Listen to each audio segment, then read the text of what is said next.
Welcome to the Pool Nation podcast, where it's all pool talk. And we ain't talking about netting and jetting or splashing and dashing. We're talking about becoming a nation of pool pros. We talk about the latest products, trends, and training in the pool industry. Now let's welcome your host, with over a decade of industry insider experience and still the reigning champion of Marco Polo, Edgar De Jesus. With his co-host, the fastest netter in the West, John Chicalis, and Zach, the pool boy Nicholas.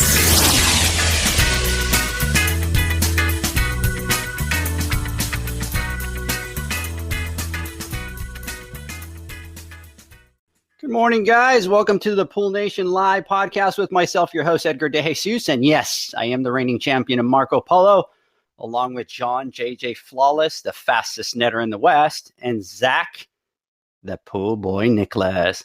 Guys, this week we'll be talking to Alan Wing, and we're going to be talking about Cal Hypo and everything there is to know about it, including the new Cal Hypo tabs that are skimmer friendly. So I want to welcome everybody to our live podcast, the podcast where it's all pool talk, and we ain't talking about netting and jetting and splashing and dashing. We're talking about becoming a nation of pool pros. And yes, we will talk about the latest products, trends, and training in the pool industry. Before we get started today, guys, I want to thank our sponsors for this podcast, Ultimate Pool Tools and Pool Invoice. We want to thank them for their continued support. Good morning, Zach. How you doing? Good morning, Edgar. I'm doing good. Happy it's Friday. We had a little cold front come in through, so everybody was excited to get a break from the heat. And I got to say that the live on Wednesday was great, and I've already started getting the guys pumped up for class on Halloween, so we're really looking forward to that. That was a phenomenal Instagram Live. So far, it's probably right at the top of my list. John, how you doing? I'm doing great, Edgar. Doing great. Just to touch on what Zach was talking about, as far as that live, it was a beautiful thing to hear Bob. We had the pleasure to actually sit in one of his classes and to take his residential chemistry certification course back in March. When we did it at the Western Pool and Spa Show, the day they canceled it, he still did the class, and we had the pleasure and opportunity to do that. And I got to say, it was worth every second and every penny of it. Talk about something where you can learn something immediately, or, you can actually take some tangibles back with you and use it the next day. I mean, everything we learned there was something new. He clarified a lot of things, did some experiments, kind of opened our eyes up to how to look at range chemistry and the difference between range chemistry and his version of target chemistry, and how it makes just pool care a lot easier. So, and I hope that a lot of the newer pool guys that were listening to that Instagram Live really understand what he was talking about. And I look back, guys, when I started in the pool industry and there wasn't a lot of training. Really, you kind of went to the Western Pool Show and you kind of got a seminar type, but there really wasn't any courses for learning water chemistry. And so even after all these years, 15 years, listening to what he was saying, so much of what I had learned started to click at that point. I was just in complete awe and was loving every moment of it. So I don't do a lot of pools anymore, obviously because of all the things that I do, but I am going to take that class. And then the other thing, guys, is he does one class a year, and this is going to be it. So you're going to be able to get it from Bob directly, which I think is huge. So, guys, we have Alan Wing with us today. Let's see if he's on with us today. Alan, are you there? I'm good. It was giving me a little bit of problem there. It's the beauty of technology. When it works for you, it works for you. And when it doesn't, it doesn't. I did, guys, you remember not this Instagram Live, but the one before. Instagram updated their app. And so I didn't think anything of it. When I went to go live, I couldn't find the live button anywhere. So I was on John, like 5 or 6 minutes late. Right. And then I had one guy this week that messaged me, and I hadn't heard from him. And I sent him a message on Instagram. I said, "Hey man, how you doing?" And he goes, "I thought you had blocked me." And I go, "Why do you think I blocked you?" He goes, "Because I went onto the Instagram Live and I couldn't find it. So I figured you blocked me for some reason." And I'm like, "Nope, I would not do that." I go, "You have to apologize. I had, technical difficulties." So So anyways, Alan, we're glad to have you today. We're excited to talk about Cal Hypo and everything there. So guys, towards the end of the live, we will have some time to take some calls. So let's get started today, guys. So we're going to talk about Cow Hypo and everything that there is to know about it, guys, from handling to usage to storage. And we're also going to talk about those new Cal Hypo tabs that are skimmer friendly. And guys, I'm going to be the first one to confess that I've never used a Cal Hypo. I've never used Cal Hypo, period. So I think it's going to be a great learning podcast for me. This week, guys, I also got a lot of questions via email and DM, and I'll be asking those as well for the guys out there. From what I hear out here in Texas, guys, everybody uses Cal Hypo, but I've never had the chance to use it. So I'm excited about this and be able to help educate other people on it. So before we dive in, guys, let's get to know a little bit about Alan. So Alan, maybe you can tell us a little bit about yourself, your background, and a little bit about your company, Sigura Water. Absolutely. Just starting with myself, I've been in the swimming pool industry for about 31 years now. I started off up in Seattle with a large retailer builder in that area. Started when I was 18, 19, cleaning pools. And it was great in the summertime, and then figured out in Seattle, it's really not that much fun in the wintertime to clean pools. So moved into the retail side, worked in a retail store for several years while I was going to college. Started managing that store. At the end of it was managing a group of 5 stores. Worked there for 16 years, and in 2006, my wife was diagnosed with arthritis, so we were kind of looking for maybe somewhere warmer and drier to live. And that landed me down in the Phoenix market as a sales rep for, at the time, Arch Chemicals. Signed on with them to be their dealer direct rep. So I was repping our Pool Life and Baquasil line of products to the pool dealers out in the marketplace. And then back in 2016, I moved over to our commercial side, so strictly commercial, which has been a fun experience. I never really dealt with the big commercial pools in any way, shape, or form. And so what I do now is work with our Pulsar line of sanitizing equipment. These are for large commercial bodies of water, along with our CCH line. Like I said, I've been able to see some neat stuff. I mean, my largest end user is the world's most recognizable fountain in Las Vegas, the Bellagio Resort. That little 22 million gallon lake they have out front with the water show. And they use up to 1,000 pounds of Cal Hypo a day to treat that body of water. So, like I said, it's been fun to see some of this stuff. I saw my first pit sand filter about a year ago. I'm a CPO instructor and an AFO certified. So I've talked about these things, but never got the chance to see one until last year. This was at a water park in Reno. And if you've never seen one, it's pretty impressive. I mean, it was like 2 football fields full of sand, filtering the entire water park. So you definitely get a different perspective when you're on this commercial side. From a company standpoint, we are now Sigura. We've gone through a couple changes. We were Arch Chemicals, and then Lonza bought us, and now we are a standalone company again as Sigura. We are the largest Cal Hypo manufacturer in the world. So that is something that we are, well versed in using, selling, and educating people on. That's great, Zach. Zach, how would you like to go out to check out that Bellagio and check out some of that that side of it? Yeah, just hearing those numbers is unreal. Like, it's hard to even.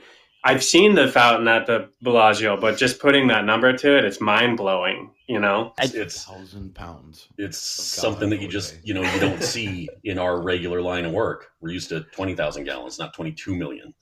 Right. John, I wonder what that purchase order looks like. Let's see. So today's got 30 days, so 1,000 pounds a day of Cal Hypo. Wow.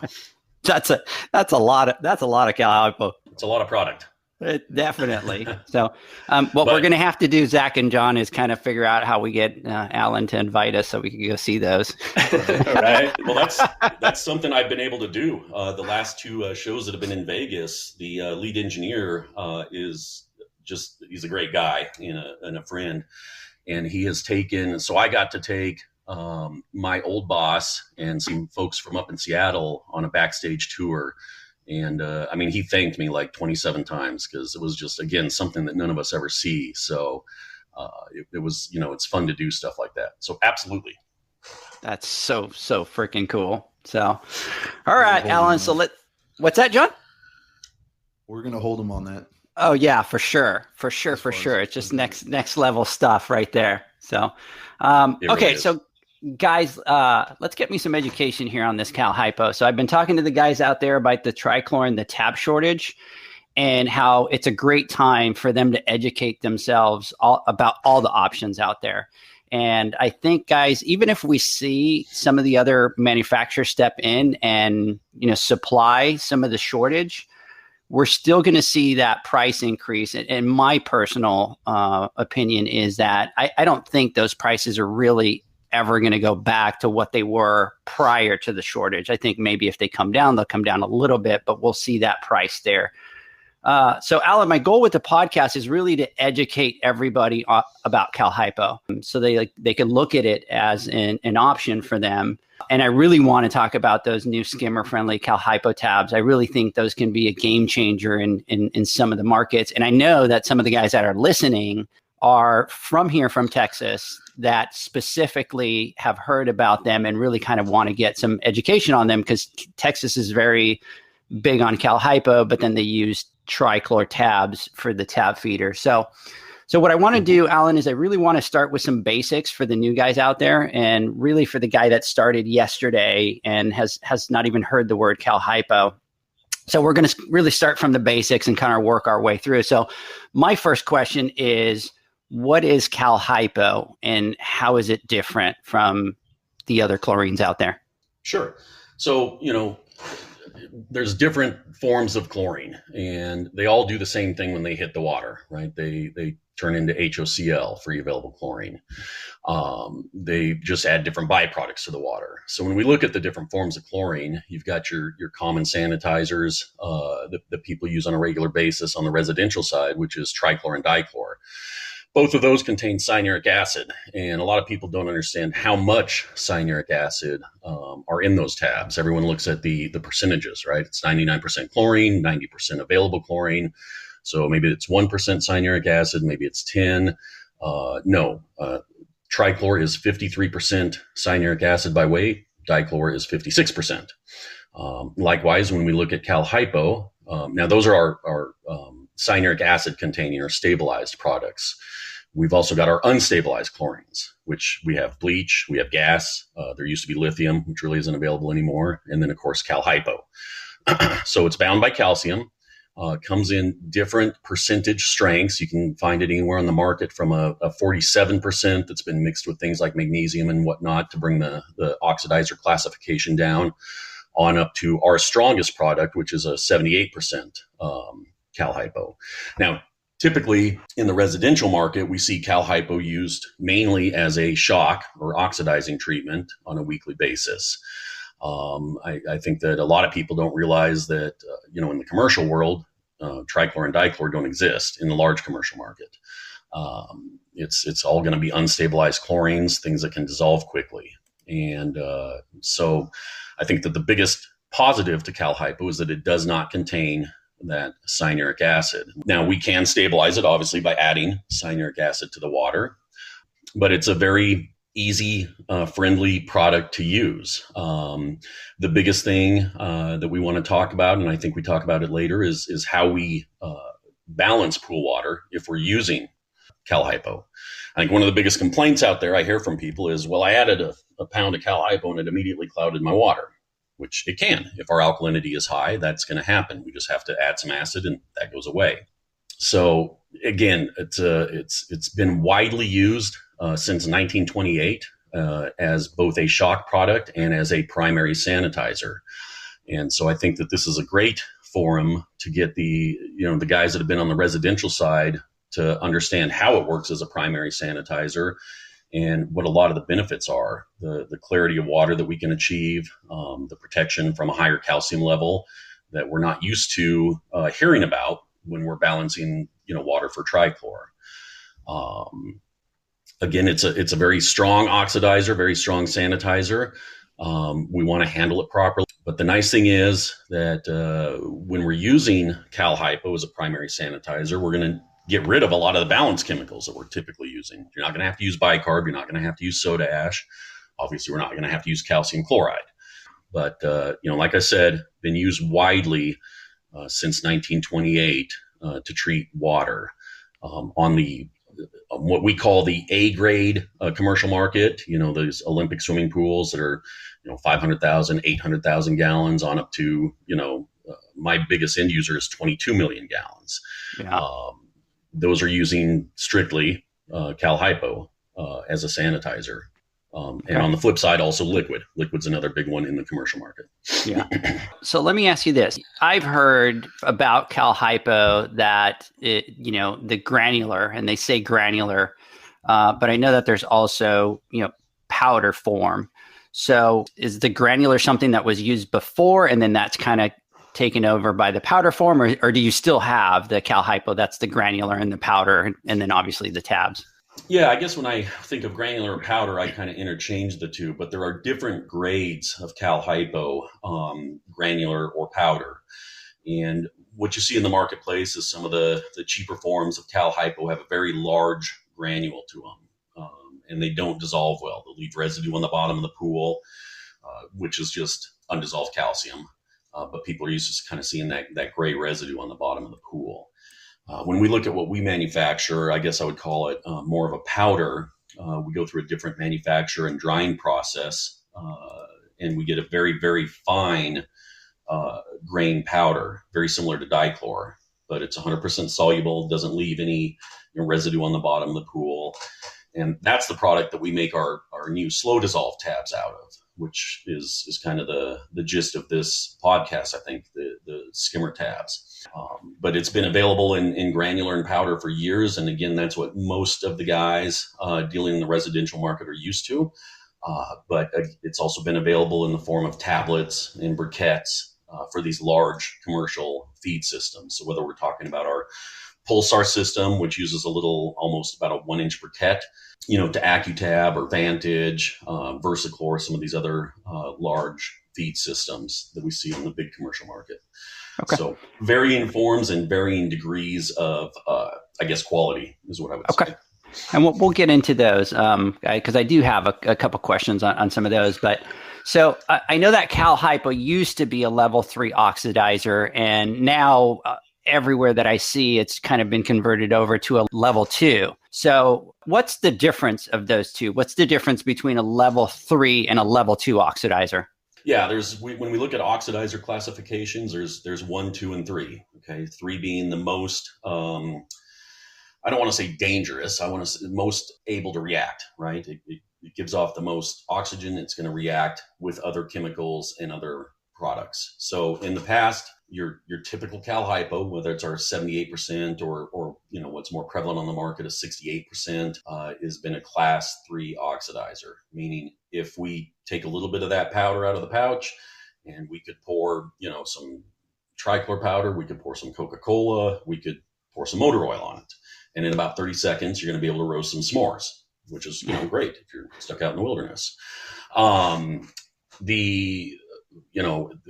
In looking for ways to get into the mass merchant market and with storage capacities, a lot of class 1 Cal Hypos were introduced, and those are typically mixed with things like magnesium and stuff to bring that oxidizing rate down. But those are the lower percentage. You're talking 47, 50% product that's been mixed. The new product that we have, and this is the only form of slow dissolve on the market. We spent years trying to figure out how to produce something that acted like trichlor without the side effects of the cyanuric acid.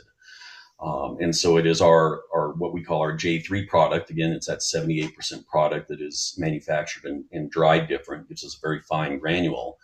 But we mix that with some additives and we keep it. It's a full 68% strength Cal Hypo, but it lowers that oxidizer classification down to a class 2, meaning you can treat it like bromine. Okay, store it like bromine. You don't have the same reactivity with other things. Will it react still? Of course, but it takes a much longer time. I think the next thing that I want to get into, and I think probably a lot of guys are going to want to do that, is really kind of talk about the handling and stuff like that of the Cal Hypo. And I have a buddy that moved out here from California, and in California, the market is really, dichlor and trichlor and a lot of liquid, but Texas seems to be all Cal Hypo. And so when he moved out here, he was concerned because of all the stories that you hear, about the Cal Hypo. And he's really been using Cal Hypo now for months. And he said that he educated himself with the handling, and he's really had no issues with it at all. And so I think a lot of the guys really want to hear or talk about the next question, and that's the handling of Cal Hypo. And I think we hear all these stories about the Cal Hypo and stuff, but we never hear about, hey, let's talk about the Cal Hypo and the education on how to handle that. So I want to get into that and kind of address that. And I want to use this platform to educate the guys because that's going to be the most powerful thing for them, especially now that we want them to look at other options.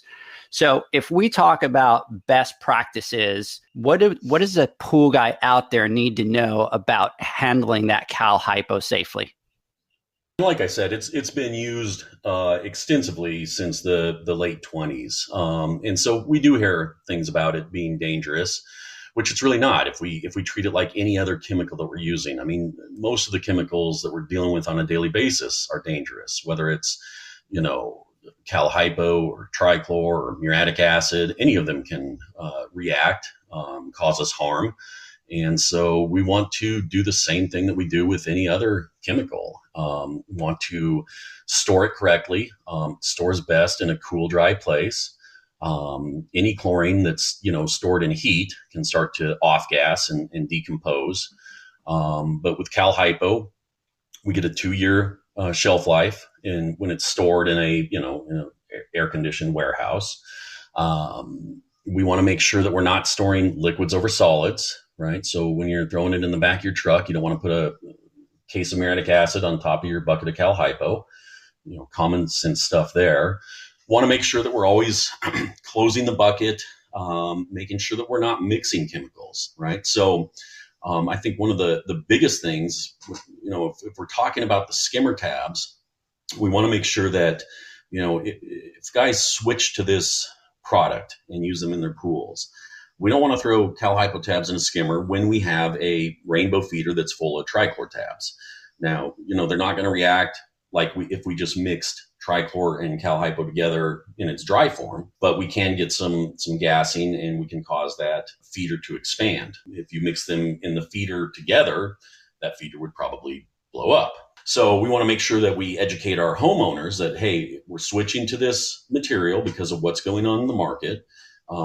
Please don't, go buy tabs on your own and put them in the skimmer on top of these. We will get a reaction. So a lot of it is just education, right? But as long as we're handling it properly, storing it properly without those liquids close by, without, reactive material close by, that's perfectly safe. I keep 2 buckets of the tabs outside in Arizona heat. So they're sitting out there in 115 degrees, and what happens is they'll start to swell a little bit, but, I'm using them within a couple months and it's no problem. With anything, we don't want to, if you ever have a Cal Hypo spill, you don't want to just sweep it up into a, dustpan that you've used other things for. You want to make sure that you're handling it properly, cleaning it properly if you do have a spill, following those best practices. We don't want contaminants to get in the bucket. So again, I don't know how many times I've seen pool trucks here in the Phoenix market, the lids are off or open, and that's dangerous with any chemical. So, when you're setting your truck up, try and keep your Cal Hypo on one side, your acid on the other, and something in between. And that's really all there is to it.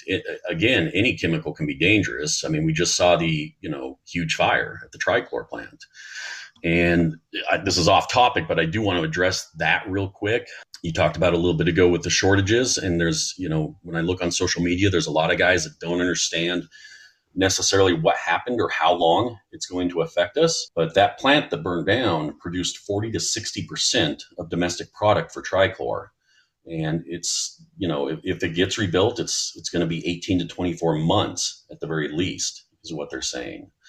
So when you talked about prices a little bit ago, it's not coming down anytime soon, and there's not going to be a ready supply anytime soon.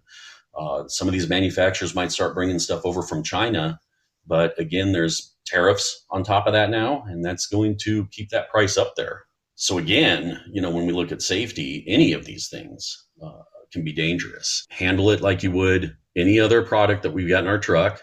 Be smart about it, and it's not an issue. I think the biggest thing is obviously the education, and my buddy out here, that's really what he focused on. He was really worried about it, but when he came out to the market, Texas is all Cal Hypo. And for him, one of the biggest things was the cost. Is a 50-pound bucket of dichlor, I think, was like $119 for the bucket at that point. But if he bought 100 pounds of the Cal Hypo, it was $130. So I think that played a big part of it too. Obviously, you look at the cost of it, and here in this market, it's really dominant by that. Zach, I have a question for you, but let's hear from a word from our sponsors. And when I come back, I want to ask you, because you have a big team and you have 10, 12 guys. And so I want to know from the safety standpoint, maybe you can give us your perspective and how you guys handle it there at the Pool Boys. Yeah, for sure. The Hyper Pole from Ultimate Pool Tools is a pool care pole designed by pool professionals for pool professionals, featuring precision-crafted carbon fiber and stainless steel construction. Go to ultimatepooltools.com or Instagram at Ultimate Pool Tools. Introducing Pool Invoice. Pool Invoice is pool billing software that was created specifically for the pool service and repair industry. It was developed for our industry and only our industry. Pool Invoice was built with recurring billing in mind. You can print, email, text invoices, or even send via WhatsApp. You can add reoccurring or yearly charges, accept credits, and set up autopay. You can even see when customers have seen the invoice. It even has a customer portal where they can log in and see, print, and pay invoices. It has all of your customers' information on one page, so you don't need to search through hundreds of invoices looking for the one you need. Just go to the customer's profile, and it's all at your fingertips. It's currently in beta phase, so anyone can use it for free. Just go to poolinvoice.com and request an invitation at the bottom of the page. Pool Invoice was made for you. Okay, Zach. So, we talk about the handling of the Cal Hypo, and, we can look at it from a perspective of a single pool guy that just kind of has a bucket in the back of their truck. And that might be obviously a little bit easier to manage because it's just one person, but you've got a big crew. So obviously from your standpoint, you're going to have to put procedures in place to kind of handle that Cal Hypo. So what is it that you guys do, and how do you manage the safety of your Cal Hypo? Yeah. So first off, I got to say safety is a high priority for us, and we're always making adjustments and additions to the way we handle and store chemicals as we continue to learn more about these chemicals.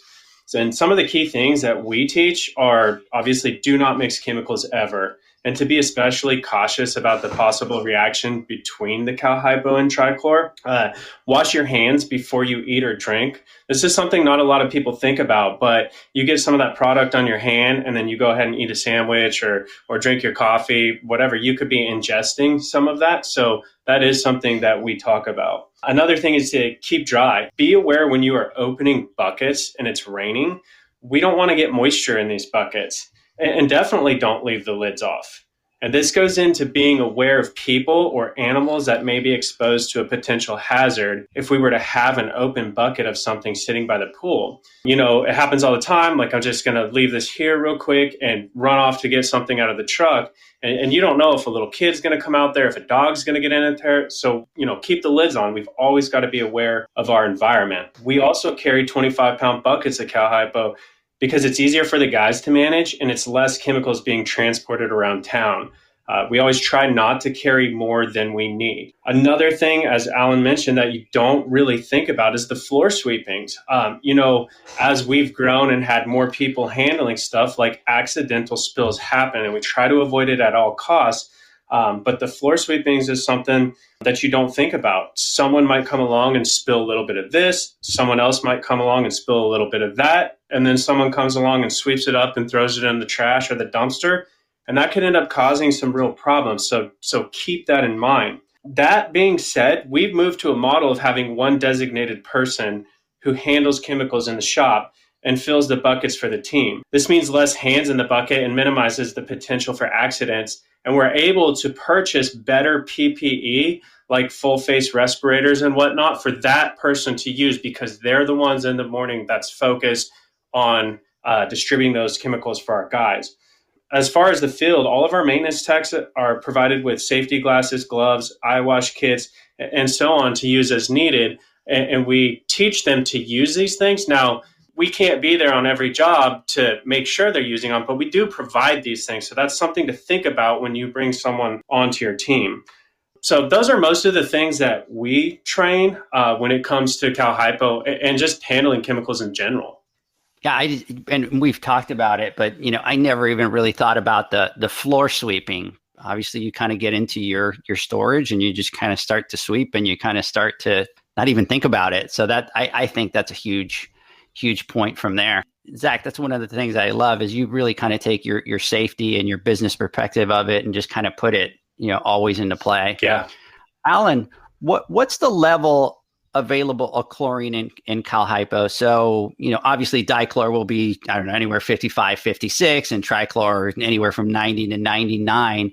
So what is the available chlorine in Cal Hypo? And then maybe if it comes in different ones, which one is the one that most of the pool guys are going to use out on the field?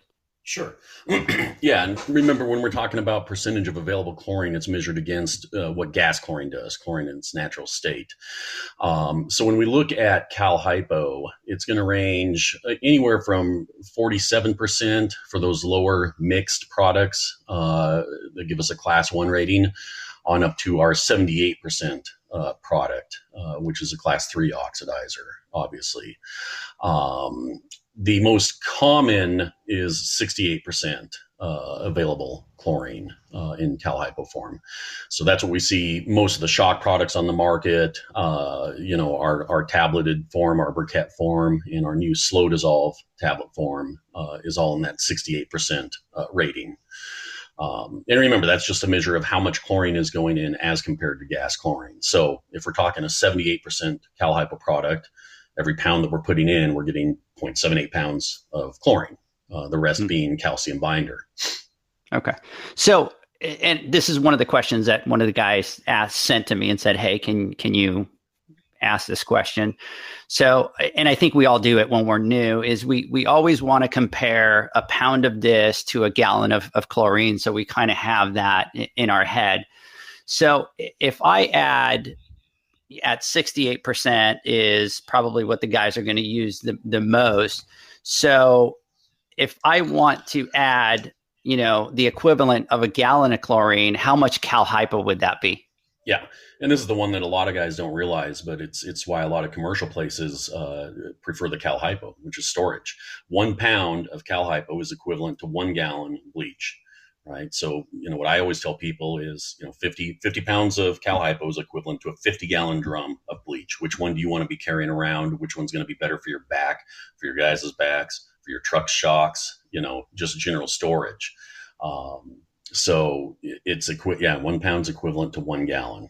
Is that at the 68% or is that at the higher? That's at the 68%. Okay. So if I add 1 pound of Cal Hypo to a 10,000 gallon pool, how many ppms of chlorine am I going to get in that pool? Yeah, and I'll give the guys the ratings for all the chlorine. So if we look at, and all this is based on 10,000 gallons of water.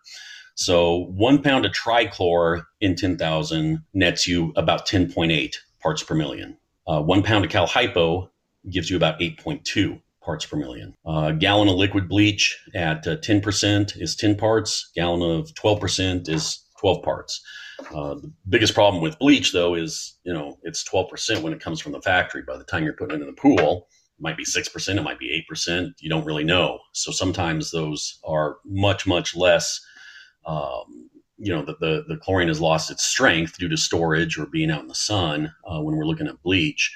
So you might think you're adding 12%, but it might be 6%, 4%, who knows? So you might actually need double the amount. But in general, they're all very, very close, to one another.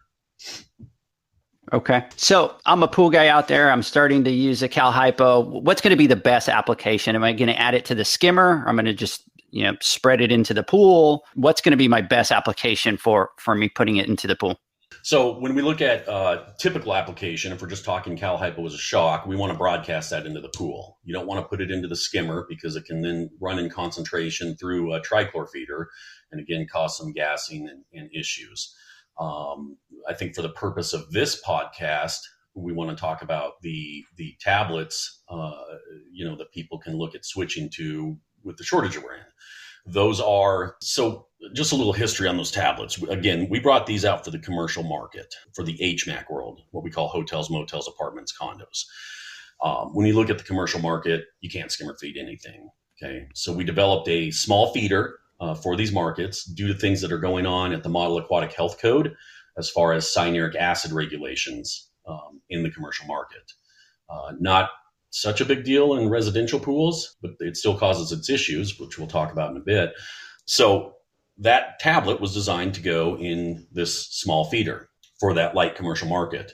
When this plant fire hit, we were asked by one of the largest distributors to, if we could make this available to the residential market.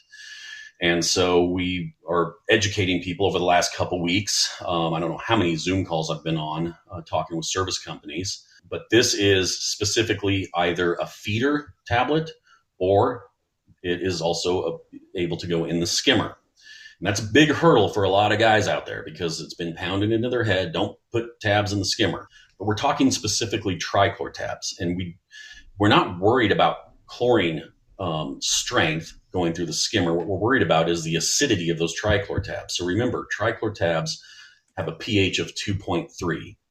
Okay, so if that pump system goes off, that tab's still dissolving, creating a big pool of acid that gets shot through the equipment when it's turned back on, and that can damage the heater very quickly. Cal Hypo tabs have a pH of 9.5.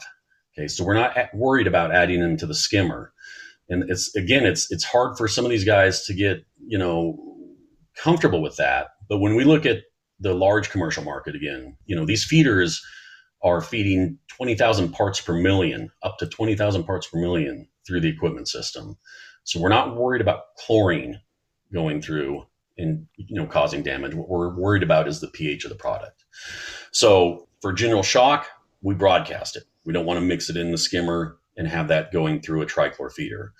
If we're switching over to Cal Hypo as a primary sanitizing system, we can either use it in the feeder or in the skimmer. So that is the way we would want to feed it. And I think just as a side note, when we talk about it from a business perspective, going with the feeder, when you look at these big commercial guys that handle the big commercial market, they talk about owning the pump room. Right? They want their ORP controls. They want their filters. They want their sanitizing system because everything is locked into them at that point. And I think it's the same thing if you're able to get your homeowner to switch to the feeder. It locks them into that tablet. This is the only tablet that'll fit in there. It cannot accept a 3-inch tablet. And it gives you that ownership of the equipment pad, if you will. But, not every homeowner is going to spring $500 for a feeder. So on the alternative, we can skimmer feed it. It is perfectly safe. It is on the label. It is approved. And we've been using it on the residential side through our dealer network for about 4 or 5 years as a skimmer fed application. And can I ask a question? I just want to clarify. That's a completely different feeder. So when you say add to the skimmer or add to the feeder, in most cases in the residential market, that's going to require this new feeder to be installed, correct? Correct. So when I'm talking about a feeder, it's our Cch Endurance Feeder. When we initially designed this slow dissolve tablet, we wanted something for the small commercial market where you don't have engineers like we've got at the Bellagio, right? You've got a guy that's working on the pool, he's working on plumbing in the apartments or whatever. And so we wanted something that was easy. We designed this tablet, we high-fived ourselves, everything was great. We threw it in a rainbow feeder and it just mushed up. There's not enough flow. So it is a specific feeder because we do require a higher degree of flow going over the tablet. So we never want to put a Cal Hypo tablet into a trichlor feeder, even if it's a brand new feeder that's never been used, because it will not dissolve correctly. Perfect. Thank you. Yeah, and I think the other thing, guys, especially, and I'm thinking of the Texas market, a lot of guys use the Cal Hypo with the trichlor, and that is that obviously we want to make it very clear that what you don't want to do is put Cal Hypo tabs into the skimmer, thinking I'm just going to carry a bucket of Cal Hypo tabs and still use my tab feeder. That's obviously a big no-no, right, Alan? Correct. Yeah. Best practice would be to take that feeder offline and plug the holes, tap them and plug them. Secondary is just make sure it's clean and don't add anything to it. But that still leaves that danger of the homeowner, going to Walmart, picking up some tabs and throwing them in the feeder. So we don't want to do that. Want to make sure that is offline as best as possible. Okay. So when I add Cal Hypo to the pool, what other chemicals are going to be added when I'm adding the Cal Hypo? So obviously, we put in trichlor tabs, we got the CYA, that kind of stuff. So when I'm adding Cal Hypo into the pool, what else is affected? So remember, it's got a pH of 9.5. So in a trichlor pool, we're constantly adding bicarbon ash because the low pH of the product is constantly etching away at that. With Cal Hypo, we're adding pH, we're adding to the alkalinity, and we're adding to the calcium. Okay, so we get a small degree of rise in pH and alkalinity. And so really what you're going to use as a balancing system is if you're on a Cal Hypo as a primary sanitizer, you're using acid. That's it. All I use in my pool is Cal Hypo tabs and acid. For every pound of Cal Hypo, it takes about 7 ounces of acid to offset those rises in pH and alkalinity. Our calcium, every pound of Cal Hypo that we use adds about 3.5 parts per million of calcium. Now, if we compare that with the other products on the market, if we look at a pound of trichlor tabs, we're adding about 3.5 parts per million of cyanuric acid. Okay, so our cyanuric acid is going to reach its max limit much quicker than our calcium hardness. And again, max level from the Model Aquatic Health Code for calcium is 2,500 parts per million. And that's another thing that people just need to understand is that we look at pool balance different.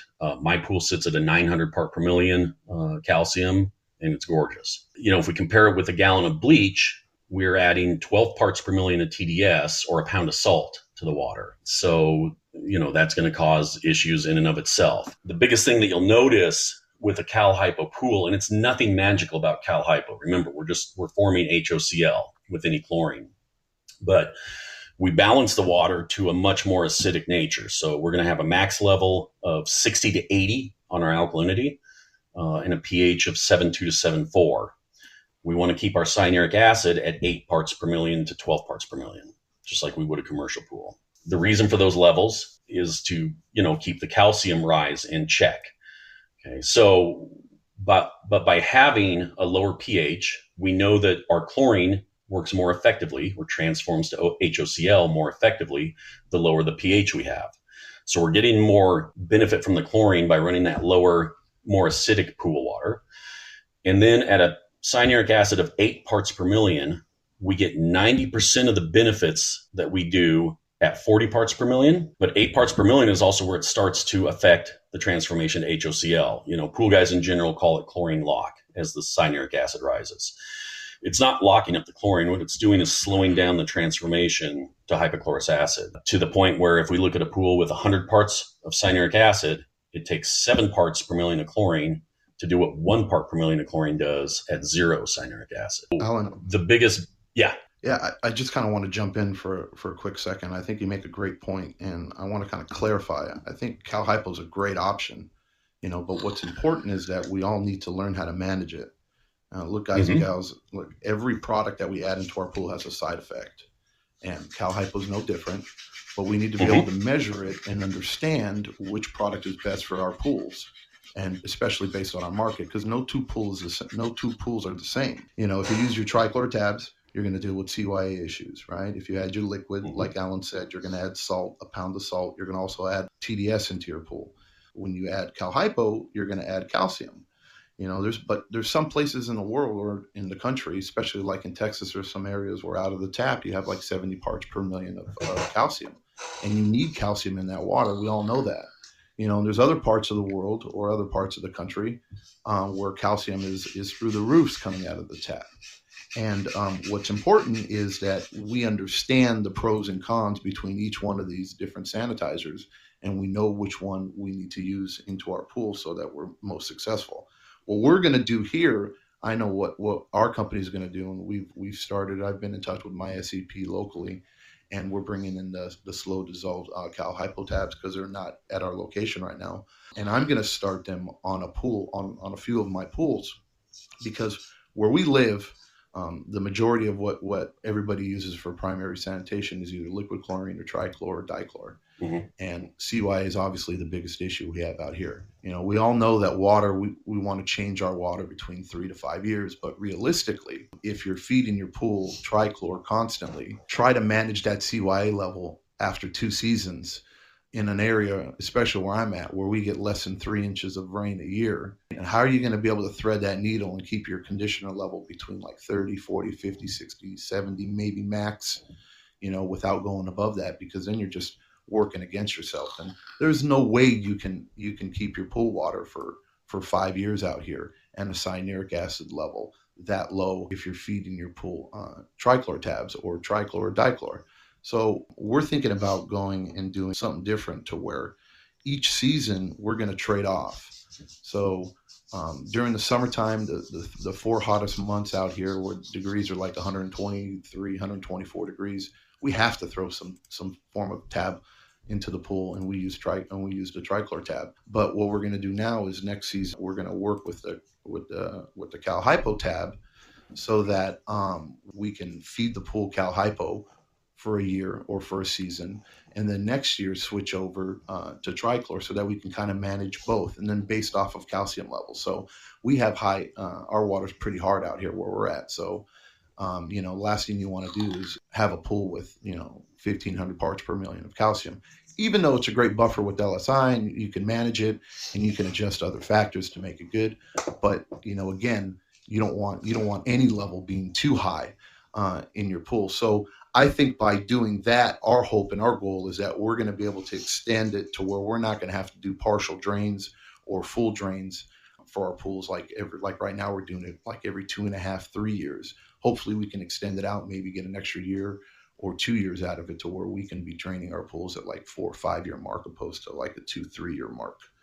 I think that's key. And this is one of the things that I always tell, and I'm always talking about is to have a game plan. We know that all chemicals, have a side effect, but the thing to the pool guys is have a game plan as to how you're going to manage that. And John, I think you hit it right on. You're very clear. Here's the 2 products that we're going to use. Here's the strategy that we're going to take. And here's our plan. And here's how we're going to execute that plan. And I think that's very important for all the pool guys to listen out there, is to educate yourself on the products that you're using. But more important is make a game plan and put it in place to how you're going to use those products so it makes your life a lot easier. Zach, I hear from the pool guys out here in Texas all the time, and they say that they never see the high levels of calcium. So they're adding Cal Hypo all the time, and almost everybody that I talk to, they're like, we never see those big high calcium levels.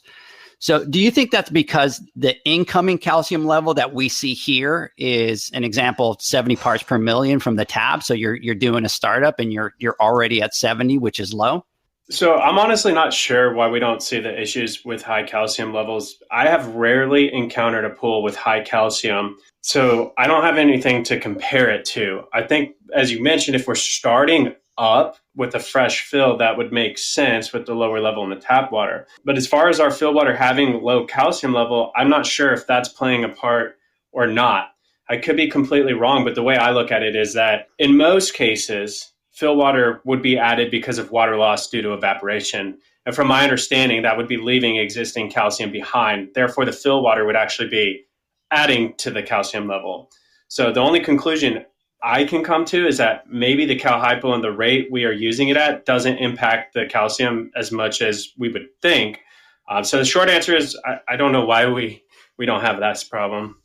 That makes complete sense. So because what does evaporate is the pure water. So it's leaving behind all that stuff. It's just interesting that everybody I talk to always says the same thing. We never have a calcium issue.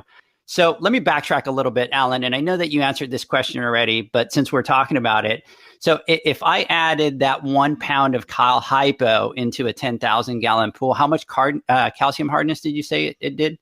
3.5 parts per million. 3.5 parts. So that's kind of low. This is one of the other questions that somebody had asked me is, does Cal Hypo go bad? We give it a 2-year shelf life in an air-conditioned, facility, right?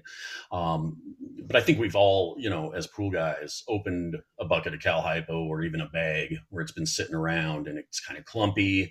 Now, does that mean it's bad? No, it's still going to provide you chlorination. If it originally was 68% and you open it up, it's 2 years old and it's kind of clumpy and you can tell moisture's in there and it started to gas off, you might be getting a 50%, still usable in the water, but it's something that you don't want to, keep or deal with on a regular basis because it will gas off. You can, get some gas when you open the container up. So yeah, it does. But for typical, service guy usage, you're going through it so quick, it's really not going to be an issue. I have a question about proper storage. I have a storage area, a warehouse that is about 500 square feet that's totally enclosed. And we have another outdoor storage area that's covered on all sides of the roof, but not the front. What is the proper storage for Cal Hypo in our situation? How much can I store in these areas and what temperatures do we need to be monitoring for? And then also, what are some of the things we should consider when carrying them in our trucks? So if you look at the National Fire Code, it gives you all the storage for different classifications of oxidizers. So I'll just run through all of them. If we're looking at what they denote as assembly, which would be, your typical, let's say, hotel pump room, YMCA pump room, whatever. So end user, storage. For a class 3 oxidizer, you can store 100 pounds plus another 220 pounds in an equipment room. For a class 2 oxidizer, it's 250 pounds. And for a class 1, it's 4,000 pounds. Now, more to your interest would be general storage or mercantile storage. And again, that's 1,350 pounds for a class 3, 2,250 for a class 2, and 18,000 for a class 1. Now, if it's sprinkled, you can double those capacities. Okay, so unsprinkled or sprinkled will make a difference as well. Hazmat buildings, most people don't have a hazmat building, so I won't go into those. But in an unprotected, detached, like storage facility, your class 3 is 1,200 pounds, your class 2 is 2,000 pounds, and your class 1 is unlimited. And again, sprinkled would double those capacities. Now, you're going to have some interpretation regionally from your local fire department. So, for instance, over here in Phoenix, even though the tablets that we have are a class 2 oxidizer, and we should be able to store more, the fire department just views them as Cal Hypo, and they set a limit on Cal Hypo, like for distributors, based on the class 3, right? So they're only able to have X amount of pounds of Cal Hypo, regardless if it's class 3, 2, or 1. So those are your national fire code storage, capacities, but it will be subject to your local fire department. Hey, Alan, why do you think it's so popular in the commercial markets? So when we look at the commercial market, you don't find trichlor or dichlor. You can't use it. And there's really 2 reasons. Trichlor does not dissolve fast enough. When we look at the large commercial market, we're not talking about the slow dissolve tabs. We're talking about standard Cal Hypo tabs, because when we are looking at, an 800,000 gallon Olympic swimming pool at a facility like UC Berkeley, you need a massive amount of chlorine going in to deal with the volume of water and with the chlorine demand from the use. And so big commercial market, the trichlor and dichlor just doesn't exist. Cal Hypo is very popular in the commercial market for a couple reasons. And really, we've got a couple of options when we talk commercial market. You've got liquid, you've got Cal Hypo, you've got salt systems, but we're not talking about a Hayward salt system. We're talking about a $70,000 chlorine generator. So there's a big capital cost.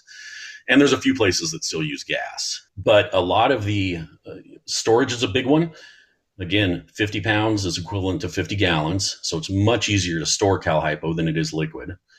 Safety reasons, liquid leaks, right? And there's every day I get Google alerts on chlorine leaks. And so that's something that people are trying to get away from.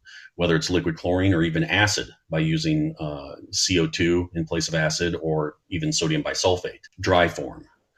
And I think the third thing, which makes it popular, is the calcium. And again, this is something that, just takes education, but we want a higher calcium in water due to its protective nature. Most of my big commercial end users are running between 800 and 1200, and you tend to find a stasis point. Like my pool's been 900 for a couple of years now.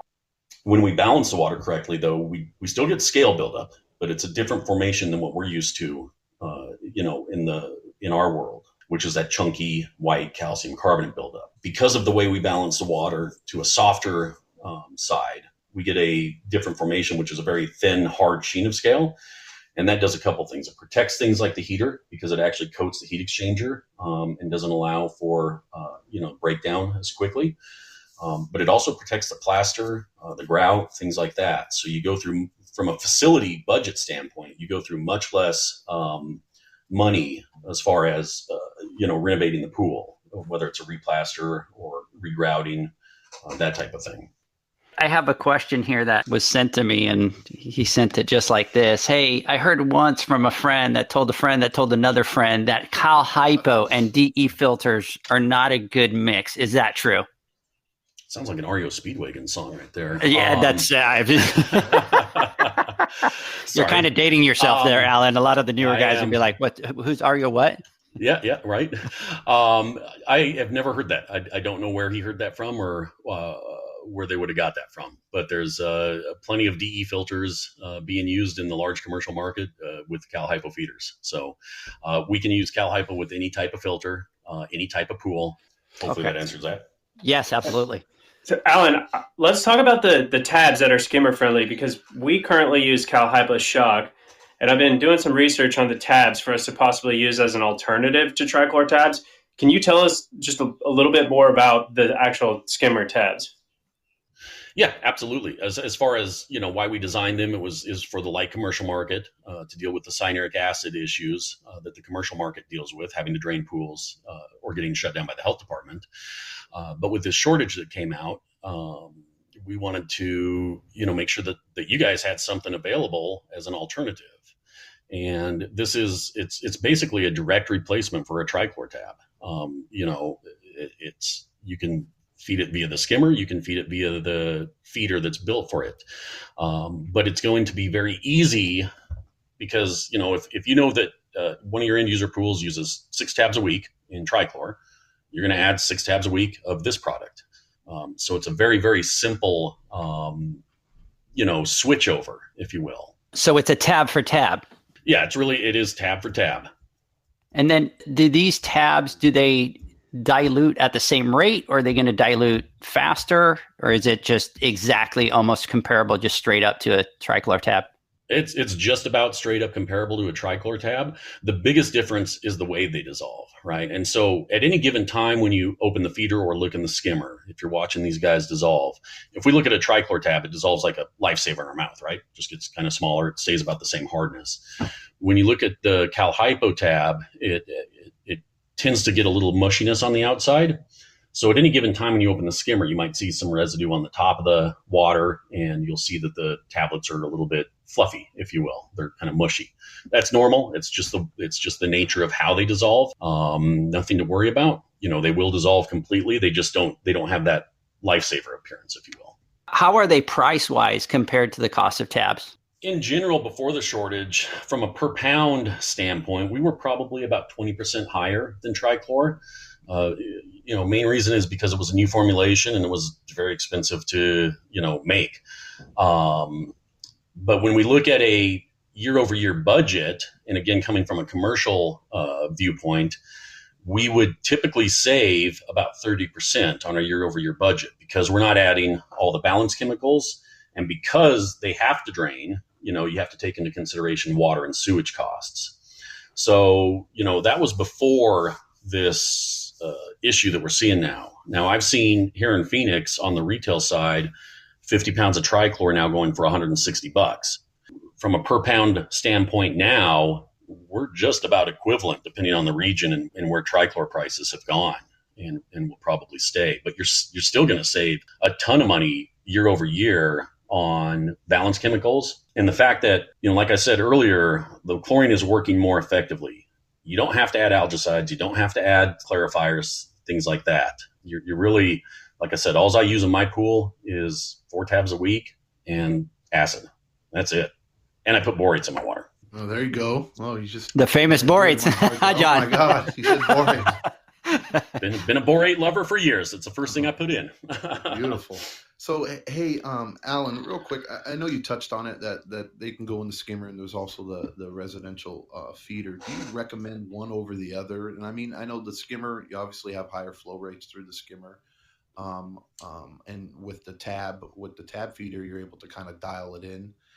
Is there an advantage? Would you think that maybe the tab feeder would be the better way to go because you can probably last a little bit longer? You're not putting as much in so quickly, or you can kind of dial it down. And what kind of feeder is available? Is it like inline? Is it offline?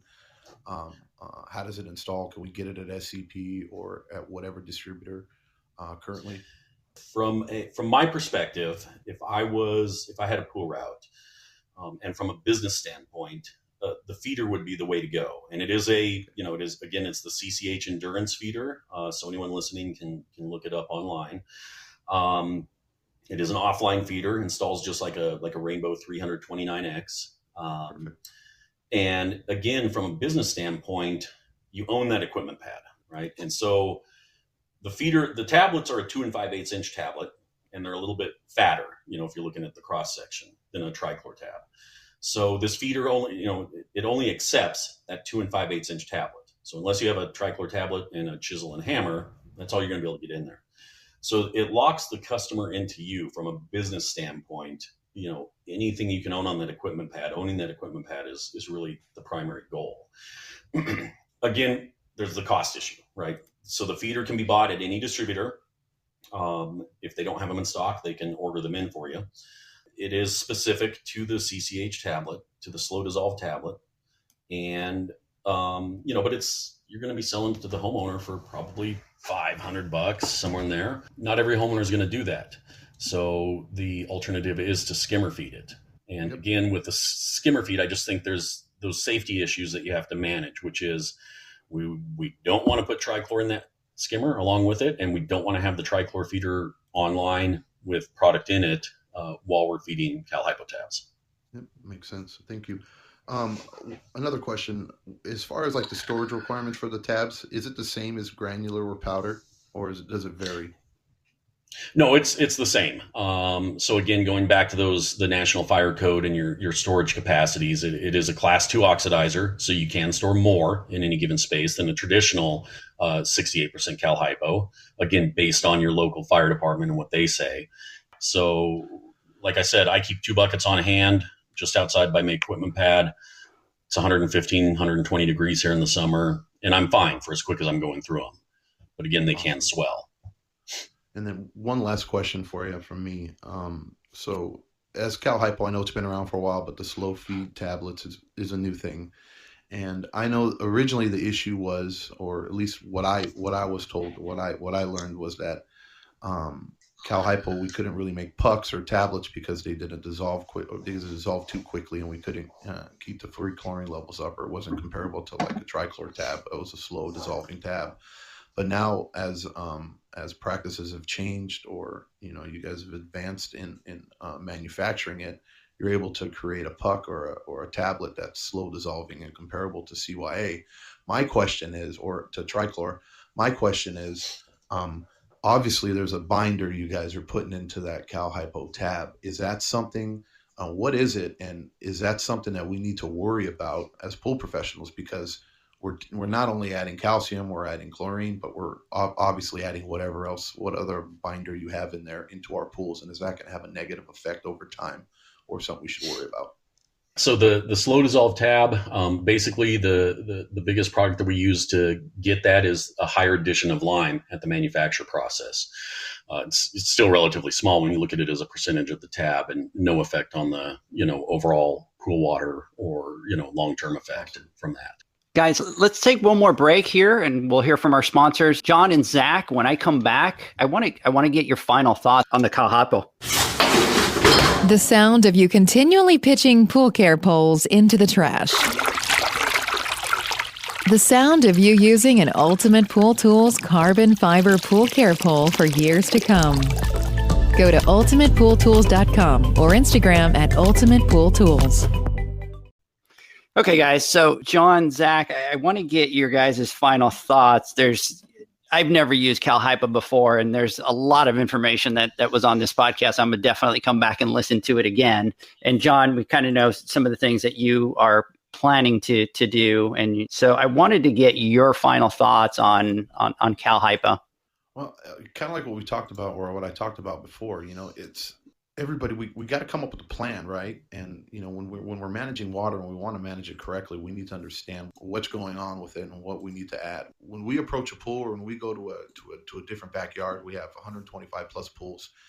Every pool is different. And when we service them, we have records, and we know where the calcium level's at. We know where the CYA level's at. We know where the chlorine level's at, how much sun it gets, all these different metrics. And when we go to sanitize a pool, we don't want to just be locked into one way of sanitizing, whether it's just liquid, whether it's trichlor, whether it's calcium, and being able to have or understand what Cow Hypo can do for you as a company, especially now having the option of having these Cow Hypo tabs, it just further prepares you so that you're able to manage that water better, and you're able to make it last longer, and where it costs less money for you as a business.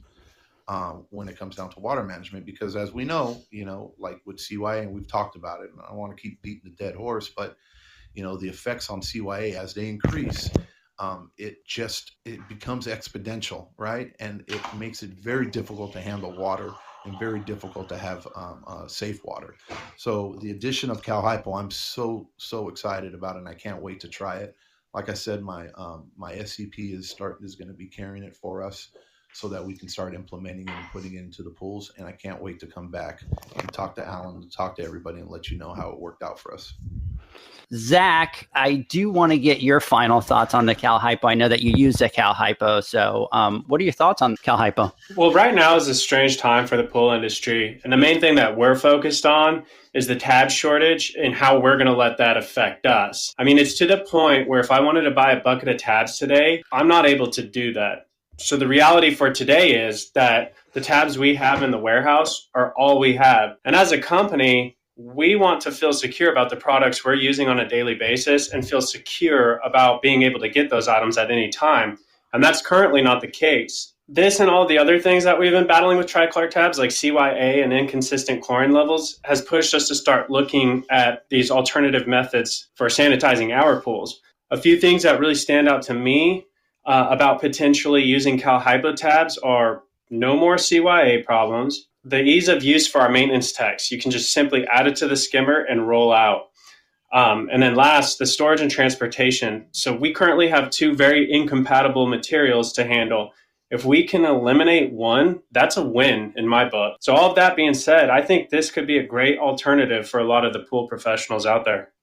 Yeah, I agree. And I think there's, a lot of information out there with regards to Cal Hypo. And I think the biggest thing for a lot of the pool guys out there is really to educate themselves on all those different options, and really kind of come up with the strategy that's going to work for them, just kind of like John's strategy. And John, I love that strategy because you could tell it's just really well thought out. And here's our game plan. So guys, we've passed our time a little bit. I definitely want to thank Alan for coming on and talking about Cal Hypo. I definitely learned a lot about Cal Hypo today, and I even have to come back and listen to this podcast because I think there's a lot of great information on it for everybody out there. So, Alan, thanks again for coming on and taking time to come and talk about Cal Hypo. Thanks for having me, guys. Thanks for everyone that spent the time. Appreciate it. No problem. John, Zach, as usual, thank you from the bottom of my heart for taking time to come onto our podcast and talk. I know you guys are busy and you have your own businesses, so I really, really appreciate that. And next week, we will be talking to Terry Arco. And then the week after that, we will have Bob Lowry taking calls. So I hope that everybody tunes in, and we'll talk next week, guys. Thanks for listening to the Pool Nation podcast. You can listen to us live every Friday here at 8 a.m. Pacific, 10 a.m. Central, and 11 a.m. Eastern Standard Time. You can find us at Pool Nation or poolnationpodcast.com or Instagram at pool.nation.